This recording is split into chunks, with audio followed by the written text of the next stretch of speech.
Hey, what's good, everybody? Welcome to another episode of the Refinery Podcast, where we're going to talk about hot topics that sometimes get a little bit ugly, but hopefully on the other side, we all come out shining like gold. And so today we're just going to get into it. And first of all, let me introduce myself. For those of you who don't know me, once again, my name is Trey Everett. I'm a pastor, I'm a life coach, and just somebody who likes to encourage and inspire people. So we're just going to get into it today. Here we are, the day after the election. And it's not a stretch to say that the election went in a way that many of us didn't imagine. I don't care if you were voting for Trump or Harris, you probably didn't expect the results to be this wide. And I know they're talking about it's still close and, there's still ballots to be counted, but for all intents and purposes, it's over. And I'll be the first to say, I'm not happy about it. I'm disappointed. I thought America was ready for a woman to be president. Clearly, that's not the case. Secondly, I thought we were at a point to where there was more of us who were ready to move on from Donald Trump. There were more of us who were just over racism. We're just over the misogyny, the cruelty, the indecency. I thought there were enough of us who were over that, but clearly I'm wrong. And clearly, I hate to say it, but it's real. That racism, misogyny, disrespect, vulgarity, and all these other antics we've seen from Donald Trump over the past years, it's not a deal breaker for the majority of this country. And here we are. And so at this point, we got to deal with it. We're in for this for the next 4 years. We got a 4-year sentence, and so we got to ride this thing out. And so for some of us, we need to take a break, whether it's from social media, whether it's from watching the news, whatever. We have to protect our peace. And so that's what I want to encourage everyone listening or watching this podcast to do, is protect your peace. Whether you're happy with the results of the election or whether it saddened you, protect your peace and honor other people's peace. This is not a time you can be happy, but this is not a time to gloat.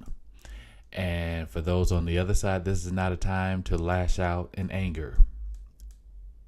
I know it sounds cliché, but this is really a time that we really need to try to find some common ground, a happy medium, come together, whatever you want to call it. This is that time to do it, because we all we got. In the end, no matter if Harris won or, with Trump winning, in the end, we all we got. Because Donald Trump don't know my name. He doesn't know your name. He's not going to look out for you or me, and Vice President Harris the same way. We got to look out for each other. We got to get to a point where in our local communities and our neighborhoods where we just look out for each other. And I hope that especially those of us who were in the corner of Vice President Harris, that we find the energy, the wisdom, the insight, whatever we need to work together. And to Democrats, I hope you've learned something from this as well. Because clearly this election, and I'm looking at the results now on my phone, and not only is Donald Trump winning these swing states almost in a clear sweep, but he's winning the popular vote. He lost the popular vote the last two elections, and here this time around, he's winning the popular vote.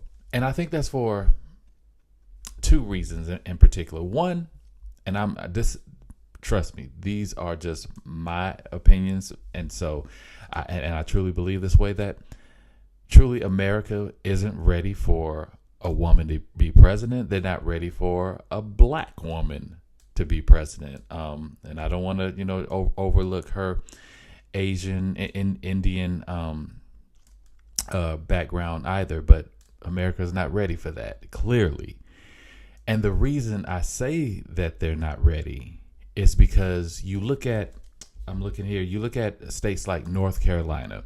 North Carolina elected a Democrat governor, white man, but yet and still a Democrat governor, by a clear margin. Now, of course, we know his opponent in North Carolina, Mark Robertson. He got some issues that he didn't deserve to be on the ballot anyway, but yet and still, people went into the booth in North Carolina and voted clearly by a wide margin, voted for this Democrat to be their governor. Yet, when it came to voting for president, they switched over, a large portion of them switched over and voted for Donald Trump. And because he won North Carolina by such a wide margin. So it shows that in North Carolina, the voters said, yeah, we'll vote for this Democrat white man, but we're not voting for this Democrat black woman to be our president. We also saw it in Michigan, where 65% of Latino voters voted for Donald Trump. Never mind, the whole comment during his rally about Puerto Rico being an island of floating garbage. Never mind the fact that he is planning mass deportations. 65% of Latinos in Michigan voted for Donald Trump. That says something. That they would overlook the fact that they could be one of the ones deported and vote for this man. So that's one thing, is that I just don't think that America is ready for a woman to lead this country, even though it's didn't happen in other countries. We can look at the UK, we can look at Germany, and there's also, I forget what country in the Caribbean that has a woman president. But America, we're not ready for that. Secondly, is that I believe that the Democrats overlooked a large population of voters, or I wouldn't even say overlook them, ignored them altogether. And I'm talking about straight men, not straight white men, not straight black men, but just straight men. A large portion of them overwhelmingly voted for Donald Trump, and they vote because it seems like the Democrats were so focused on women, and I'm not, yeah, they should focus on women's and reproductive rights and all those things. Yeah, absolutely. But to overlook men and to make them feel less than, because the focus was on the Democrat side, women and their reproductive rights, the LGBT community, trans rights, all these different demographics, and men were over here like, hey, what about me? What do you got for me? And they took that. I won't even say they took it for granted. They just ignored it altogether. And so the Democrats got some homework to do. They got some work to do over the next 4 years. And if you're a Democrat who did get elected into office, whether it's the Senate, Congress, governor, whatever, you need to make some changes over the next 4 years, and you need to take a look at who your policies are helping and who are you ignoring. So I really believe that the Democrats have some work to do, or we're going to see more of that. Sadly, I believe that there's going to be a lot of damage done by a Trump administration. One, for instance, he vowed that, one of the first things that he wants to do is close the U.S. Department of Education. And I don't think many of us understand exactly what that means. I don't think I've told anyone this, but my day job, I work at a university. I won't say what university, but I work at a university, and I work as the director of financial aid. So, of course, in my role, I deal with federal student aid. I deal with Department of Education, funds from the Department of Education on a daily basis. And so I know that 80%, 80 to 90% of our students and students across this country rely on federal student aid in order to pay their college tuition. But without the U.S. Department of Education, you're going to see the availability of federal student loans go away. You're going to see the Pell Grant program go away. I don't know about you, but I thank God that, the Pell Grant was there for me when I was going to undergrad. But that's going to be gone if the Department of Education is gone. Work study. Many of us tried to work our way through college to help pay tuition.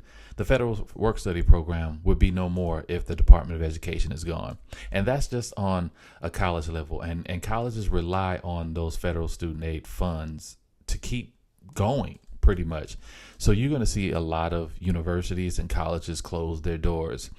But even at the public school level, for our elementary, high school, and preschools, you're going to see programs like the Head Start program, which provides affordable after-school care, daycare programs for so many children throughout this country. That program could go away. And honestly, I fear for my job.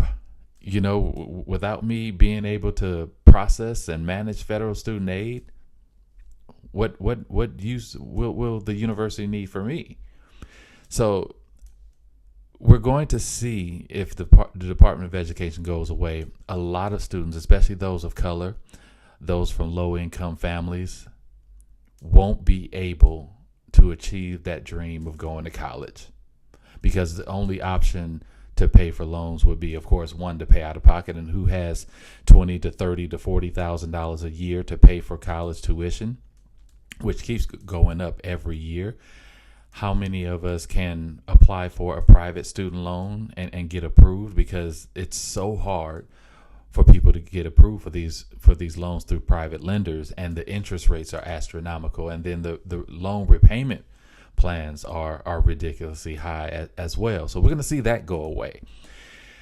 So with that, we're going to see, of course, the Department of Education go away. And then Elon Musk even said himself that the economy is going to be hard for a lot of people under Trump, at least for the first few years. The economy is going to take a hit. And I don't think a lot of us understand that. When Trump talks about increasing tariffs to China and all these other countries, that comes back on us, at the consumers. We're going to pay for those tariffs. So if you increase the cost for China and all these other companies to do business in the United States, they're going to raise the prices of their goods. And so that means what we pay at the cash register will be more. And so it's really going to hurt us individually. Now, Donald Trump and Elon Musk and their billionaire cronies, they won't feel the hit, but we will. So I foresee some trying times ahead. So we better be prayed up. Truly, we better be prayed up. But yeah, this election didn't go as planned. If you just look at some of these results, I'm just astonished that Donald Trump won the popular vote. I still can't believe that. And there are also some people that are really feeling some pain today and are going to feel some pain for some time. When it was announced that Vice President Harris would be the nominee on the Democratic ticket, Black women across this country felt like they were finally seen. They were, I wouldn't even say rejuvenated. I don't know if juvenated is a word, but they were that. They were excited for the first time the world sees them and who they are and what they can be. They saw them as powerful. They saw themselves as powerful because of what they saw in Vice President Harris. And they banded together. They were the first group to really support her. I remember the Black Women for Harris call. Over 100,000 women got on a Zoom call the day after she was chosen. And it just created a snowball effect of all these other demographics: Black men for Harris, white dudes for Harris, white women for Harris, Christians for Harris, all these different demographics, but it all started with black women. And so I know that today they're feeling hurt. They're feeling like a dream maybe shattered.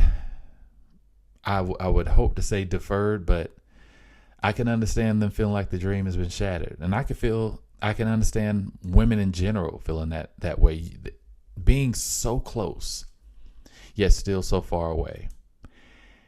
And I just don't know if we're going to see a time in my lifetime where there'll be another opportunity for a woman, especially a woman of color, to get this close to being in the White House.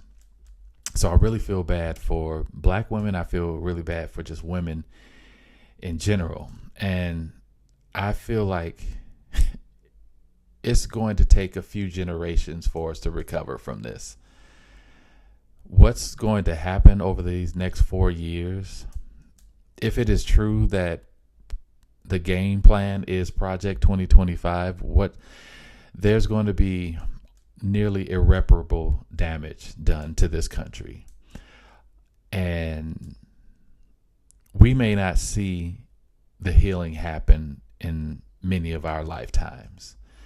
I pray that my daughter's generation and the generation after her recovers from the damage that will be done over these next 4 years. It's likely that we'll lose, God forbid, but I mean, it is what it is with their ages. We'll likely lose one or two Supreme Court justices over the next 4 years. So he can replace them with another conservative Republican or more like a MAGA justice. So we're in for a majority conservative, a majority Republican Supreme Court, at least for the next 20 to 30 years. So it's a lot to recover from. It's a lot to heal from. So again, protect your peace. Push away from social media, turn off the news, go take a walk, breathing exercises, go book that vacation. I know I'm taking a vacation soon because we need it. After the past several months of just a lot of ugliness, you got to take some time for you. You got to take some time just to unplug and rejuvenate and not think about America, because America is ghetto. It's the best way I could put it. America is ghetto, and we need some time away. I know some people are already saying, well, I'm thinking about leaving America, and that's okay. I understand, because, you know, honestly, I'm considering that too once I get to retirement age. There are some impressive things that I see happening in other countries, and, you know, this America being this shining light on the hill, that light ain't that bright. So I know many people are thinking that way, but again, just protect your peace over the next few weeks, months, and 4 years ahead. It's very important.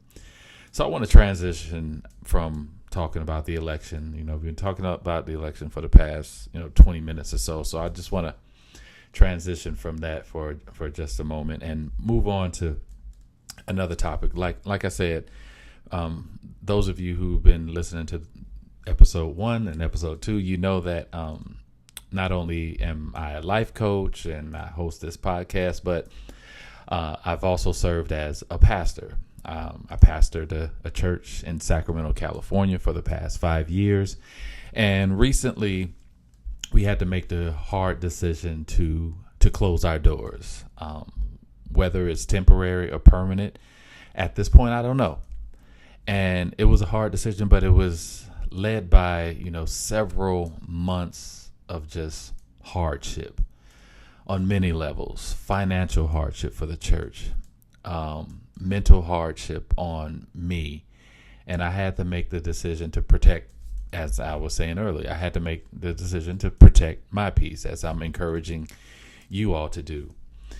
And after deciding to close the doors and announcing that to the church, it exposed a lot. It exposed a lot in myself. It exposed a lot in others and how they felt about the church. And honestly, even how they felt about me. Some true colors came out.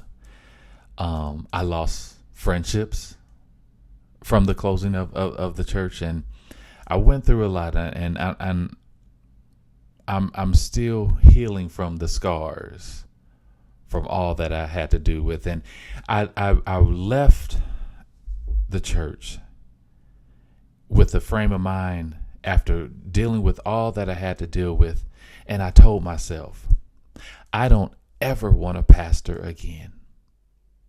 I am done being a pastor, and I don't want to be a pastor ever again. I said that. And honestly, to be fully transparent, part of me still feels that way right now because of all the pain and hurt, disappointment, betrayal that I went through. I don't want to experience that again. Yet, there's still a side of me that says, I love people. I love serving people. I love shepherding people and discipling people. I love bringing them closer into a closer relationship with Jesus. So there's still a larger part of me that would love to pastor again someday. Whether that happens, I don't know. I really don't. But there's so much that goes along with pastoring that many people don't know about. There's so much that goes along with pastoring that a lot of people think that we don't have to deal with, but we do. And there is so much that, because we're the church, there is so much that goes on, not only in the pastor's lives, but in the congregation and the people who attend church and the people who have a desire to attend church. There's so much that they endure that the church can oftentimes overlook and even ignore.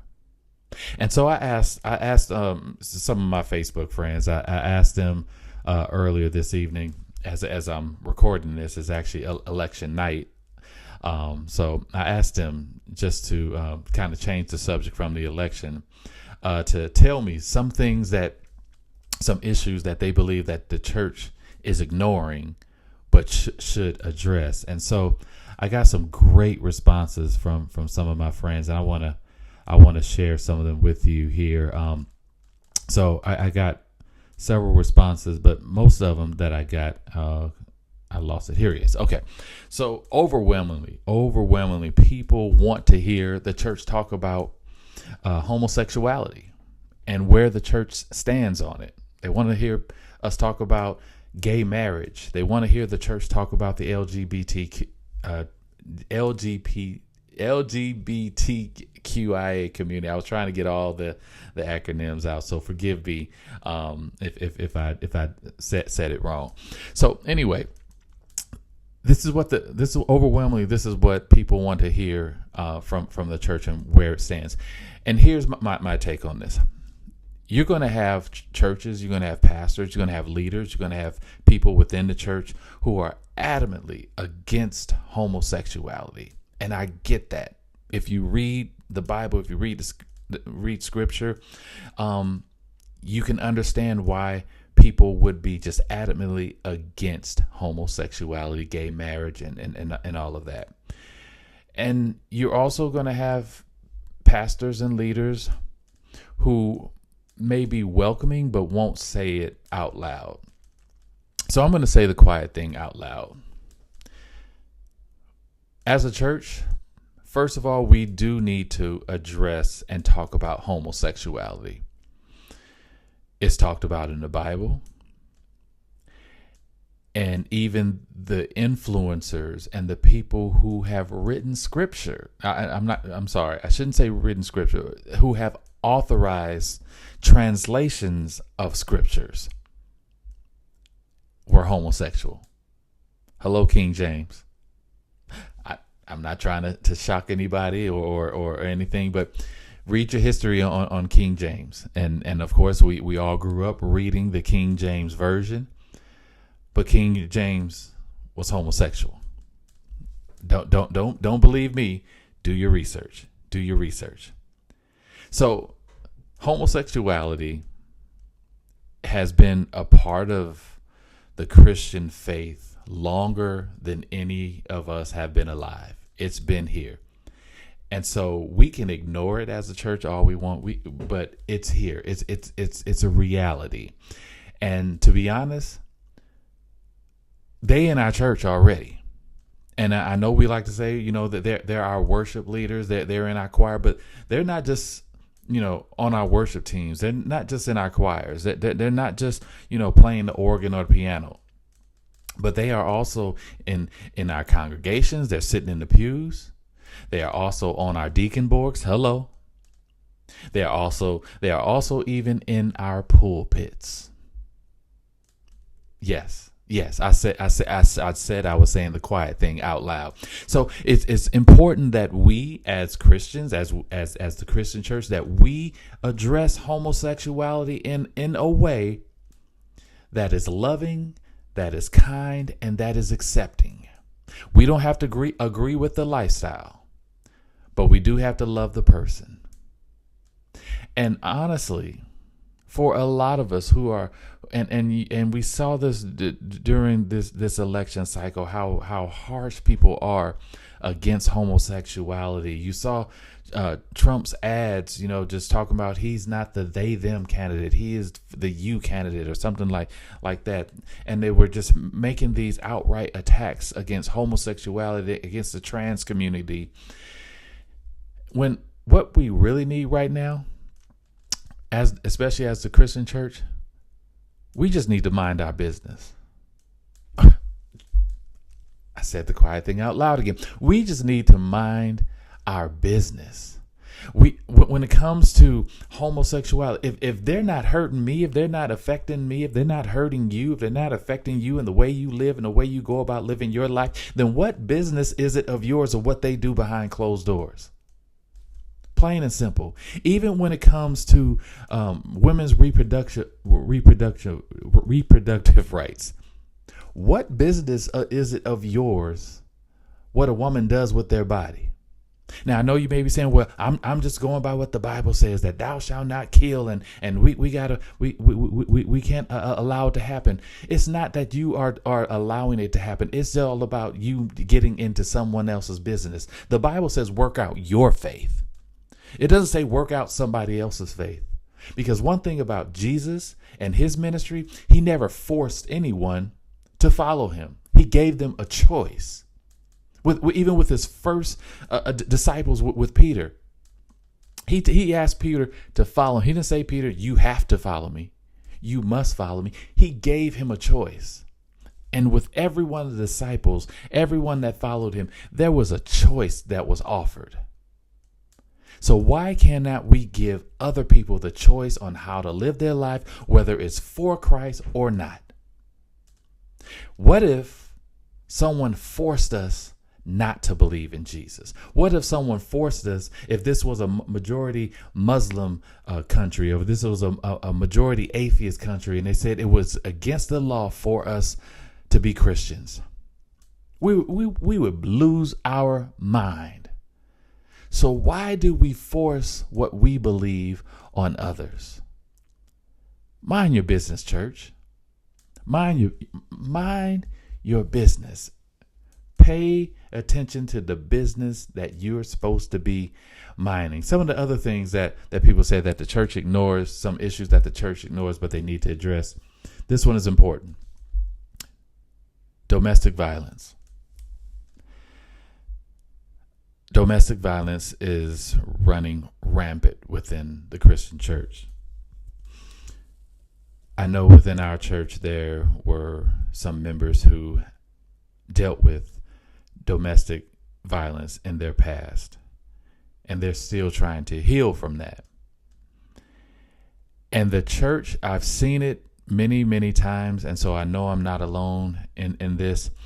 The church has been silent in issues of domestic violence. I have heard story after story, and some have even come to my church saying that they ran to their pastor, they ran to their church asking for help to protect them from an abusive spouse. And the church did nothing because that abusive spouse was on their staff, was on their pastoral team, was one of their biggest givers. And so they did nothing to protect someone who was being abused and beaten. Church, we got to do better when it comes to domestic violence. As loud as we can be against homosexuality, we need to be even louder when it comes to domestic violence. Because nowhere in the world would that be Christ-like, to be beating the one that you committed to love. So that's something that we really need to address within the churches, domestic violence. Every church should have a healing place and a safe space for not just women, but men as well, who have been victims of domestic violence, a safe space for them to feel seen and heard and protected. Another person that said that, and I love this one. I'm pretty sure we all love this one. The church needs to talk about sex. Yep, we really do. We need to talk about sex, because here's the thing. If we're all thinking about sex, and if we're not thinking about it, we're having sex. Plain and simple. So the church needs to address it, and not in a way that makes people afraid for their lives. Talking about, I know the Bible talks about fornication and adultery and all those other things, but we cannot talk about sex in a way that scares people into having sex, but talk about it in a way that makes sex between man and woman, or sex in a marriage, seems like the end goal rather than the responsibility or the requirement. So it's a certain way that the church definitely needs to talk about sex, especially with our young people, because we're living in a time right now where it's everywhere. They see it everywhere, and it's just a click away. It wasn't like back when I was a kid where we had to see the movies, on TV with the squiggly lines, trying to squint our eyes just so that we could see a little bit of skin or something like that. But it's right in front of their faces. All they got to do is pick up their phone, do one or two clicks, and it's right there. Even if they're not going to porn sites, all they have to do is go to Instagram, Facebook, TikTok. People are twerking and showing so much skin and body that it's right there in front of their faces, and it creates a perverted desire for sex. So if the church is not addressing these desires and what young people and even some of us older adults are seeing on a day-to-day basis, basically the church needs to talk about whatever we're enduring on a daily basis. It needs to be discussed across the pulpit. It truly does. Another thing that people said that the church needs to talk about, and a friend of mine, he listed several things, and these are all good. And a few of these I'm actually going to mention in the book that I'm the next book that I'm writing. I have one book out now. Shout out, you see it behind me, Faith Strong. So I hope that you purchase that. You can go to Amazon. It's available on Amazon. Just search for Faith Strong and my name, Trey Everett, and you'll find it. But for my next book, I'm going to talk about some of these subjects and issues that a friend of mine brought up. He said, worship with the intent to receive something. A lot of people do that. They worship with the intent to receive. I say this all the time, that people treat the church and worship like a convenience. Like we go to 7-Eleven, or if you're back east on the East Coast or down south, you treat it like a quick trip. You're driving down the road and all of a sudden you just feel a little hunger pain. You know what? I could just use a candy bar. I could just use a Slurpee. I could just use, a little snack right now. Let me stop by this convenience store. And so I could satisfy this thirst that I have. So I could satisfy this hunger that I have. Oftentimes we treat church the same way. I'm hungry right now. I am spiritually hungry right now. And I got to satisfy this appetite. So let me go to church this Sunday. I have a need right now that maybe the church can help me fulfill. So let me go to church right now because it's convenient for me right now. But we have to stop treating the church like a convenient and start treating it more like a priority. Start treating the church like it is a part of our life. Church is who we are and not just something that we do. So it's important that we start worshiping not with an intent to receive something. Oh, I'm raising my hands and saying, thank you, Jesus, because I'm expecting a blessing. That's the only reason I'm doing this, because I'm expecting something in return from God. When I give to God, I'm expecting something in return. And another thing he said, we settle for Christians being spiritually immature and drinking milk for the entirety of their Christian faith. Then we wonder why there's a minimal influence. That's so true. We expect so little. Once you say yes to Jesus, once you raise that hand, and receive the right hand of salvation. For a lot of people, we think that's the end goal, and we're not expecting any more out of you. But Jesus is expecting more than just you saying yes to him. Now there's some work to be done. Now there's some service that needs to happen. There's so much more than just salvation. That's why it talks about working out your faith. There's so much more to it than just saying accepting Jesus as your Lord and Savior. And one more he mentioned. He said, we are no longer houses of prayer, but houses of technological productions and programs. Man, you said something right there. When we walk into a church nowadays, especially a larger church that may have attendance of, let's just say 500 people or more. I don't want to just put this on mega churches, because some of these smaller churches out here, they are attempting to be mini mega churches. And when you walk in, you see the low light setting, you see the stage lights, you see the fog machines. Everyone is trying to get the new LED screens, and it looks more like you're here for either a concert, or you're here to see a movie or a stage play, rather than to sit and worship. And there's and our lobbies are filled with bookstores and coffee shops and kiosks and all these technological things, because we want to be aesthetically pleasing to people.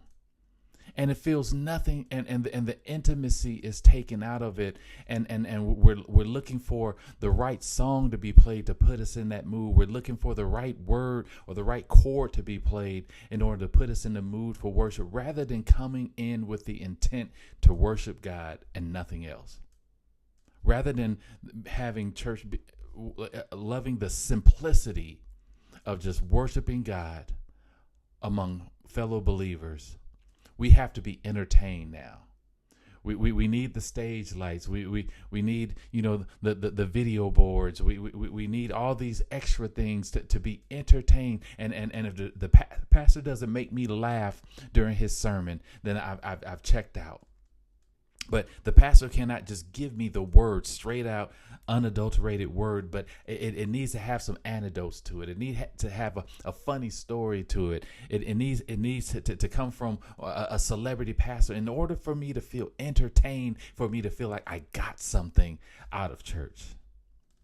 That's where we are today, folks. We're in a crazy time when it comes to the church. And so my encouragement to us all is that we find the simplicity of just loving God and loving others again. That's where we should be. And as I prepare to get out of here, my time is about up.